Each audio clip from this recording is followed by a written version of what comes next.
নাটোর শহরের নিচা বাজার আসলেই চোখে পড়ে ইউনুস আলীকে, একজন কোয়েল পাখির খামারি ও খুচরা বিক্রেতা, যিনি একই সাথে একজন দৃষ্টিহীন ও কঠোর পরিশ্রমী মানুষ।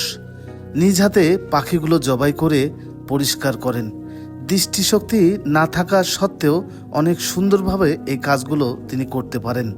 ৮ বছর বয়সে অন্য 10টি বাচ্চার মতোই স্বাভাবিক জীবনযাপন ছিল ইউনুস আলীর। তিনি নাটোর শহরের বলারীপাড়া এলাকায় বসবাস করতেন। একদিন হঠাৎ করে পেট ব্যথা ও বমি শুরু হলে নাটোর শহরের এক ডাক্তারের ভুল চিকিৎসায় তার দৃষ্টিশক্তি ও পা দুটি প্যারালাইজড হয়ে যায়। তবে এই অবস্থায়ও তিনি থেমে থাকেননি। বর্তমানে নাটোর শহরের তালতলা হাফরাস্তায় বসবাস করেন এবং নিজেই একটি পাখির খামার গড়ে তুলেছেন এবং তার মা এই পাখির খামারে সহযোগিতা করেন এবং তিনি নাটোর শহরের নিচা বাজার এলাকায় এই পাখিগুলো খুচরা বিক্রি করে থাকেন। ইউনুস আলীর জীবন আমাদের জন্য একটি অনুপ্রেরণার উৎস হতে পারে, যা আমাদের শেখায় শারীরিক প্রতিবন্ধকতা কখনোই ইচ্ছাশক্তির কাছে হার মানে না।